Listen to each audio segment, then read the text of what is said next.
ഹാഷ്മി, നമ്മളിത് ചർച്ച ചെയ്ത കോൺഗ്രസിൻ്റെ മുഖ്യമന്ത്രി സ്ഥാനാർത്ഥി ആരെന്നുള്ളതാണ്. അതൊരു പ്രവർത്തകർക്കും അതുപോലെ ഈ ഗവൺമെൻറ്റിനെതിരായ വികാരമുള്ളവർക്കൊക്കെ സന്തോഷിക്കാൻ പറ്റുന്ന കാര്യമാണ്. പക്ഷെ നോക്കൂ, നമ്മൾ ഈ ഇടതുമുന്നണിക്കൊരു സങ്കടം ഉണ്ടാവില്ലേ? സി പി എമ്മിൻ്റെ പ്രവർത്തകർക്കും നേതാക്കൾക്കും ഒരു വിഷമം ഉണ്ടാവില്ലേ ഹാഷ്മി? എന്താണ് ഹാഷ്മി അവരുടെ കാര്യം ചർച്ച ചെയ്യാത്തത്? എന്താണ് അവർക്കൊരു മുഖ്യമന്ത്രി ഉണ്ടായിക്കൂടുന്നില്ലല്ലോ? പിണറായി വിജയൻ എന്തുകൊണ്ട് മൂന്നാം ഊഴം എന്താ നമ്മൾ ചർച്ച ചെയ്യാത്തത്? അത് ചർച്ച ചെയ്യണം. നമ്മൾ ഇപ്പൊ ഇവിടെ ഈ കാര്യം ജയിച്ചാൽ സി പി എമ്മിന്റെ മുഖ്യമന്ത്രി ഒറ്റ പേരേ ഉള്ളൂ, പിണറായി. അല്ല, അതല്ല, അത് ഞാൻ പറഞ്ഞു വരുന്നത് അതാ. അതായത് നമ്മൾ ഇപ്പോഴത്തെ സാഹചര്യം നോക്കണം. അതെന്നാ പറഞ്ഞ അത് ഇങ്ങോട്ട് എടുത്തിട്ട് നന്നായി ഞാൻ അത് പറയാതിരിക്കുകയായിരുന്നു. അതായത് ഈ തെരഞ്ഞെടുപ്പിൽ വോട്ടെടുപ്പ് ദിവസം കഴിഞ്ഞിട്ട് പിറ്റേന്ന് UDF ക്യാമ്പുകളിൽ ആഹ്ലാദ പ്രകടനം വന്നു. എന്ന് വെച്ചാൽ ഞങ്ങൾ ജയിക്കും, ഞങ്ങൾ ഭരിക്കും, ടീം UDF എന്നൊക്കെ പറഞ്ഞു വന്നു.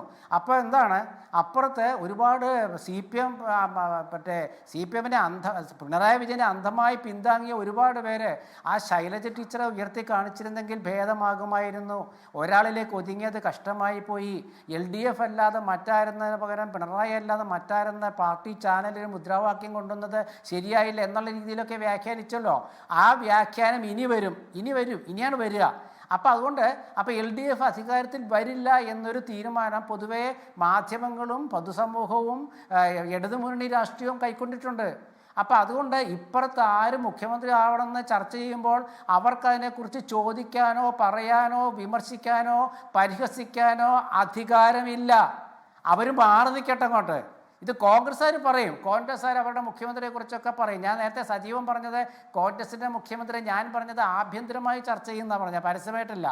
അപ്പോൾ കോൺഗ്രസിൻ്റെ നേതാക്കളല്ല ഹാഷ്മി ചർച്ച ചെയ്യുന്നത്, KPCC ഭാരവാഹികളല്ല ചർച്ച ചെയ്യുന്നത്. ഇത് ചർച്ച ചെയ്യുന്നത് നമ്മളാണ്.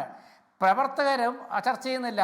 സോഷ്യൽ മീഡിയയിലെ നേതാക്കളുടെ ഉപനേതാക്കൾ, അനുയായികളെ, അവർക്ക് താല്പര്യമുള്ള നേതാക്കളെ സപ്പോർട്ട് ചെയ്തുകൊണ്ട് ചില ഫേസ്ബുക്ക് പോസ്റ്റ് ഇടുന്നു. അതാണ് ചർച്ചയ്ക്ക് ആധാരം. സോഷ്യൽ മീഡിയ ചർച്ചയാണ് നമ്മളിന്ന് ഇപ്പം നടക്കുന്നത്. അത് നടക്കട്ടെ, നല്ല കാര്യം. കാരണം വെച്ചാൽ പിണറായി വിജയൻ്റെ ഗവൺമെൻറ് വോട്ടെടുപ്പ് ദിവസം 6 മണിക്ക് അസ്തമിക്കുമെന്ന് AK ആന്റണി പറഞ്ഞത് ശരിയായി വരുന്ന നല്ല കാര്യമാണ്. പക്ഷേ അപ്പോഴൊരു ചോദ്യമുണ്ട്, 10 വർഷം ഭരിച്ച മുന്നണിയെ നമ്മൾ ചർച്ച ചെയ്യണം.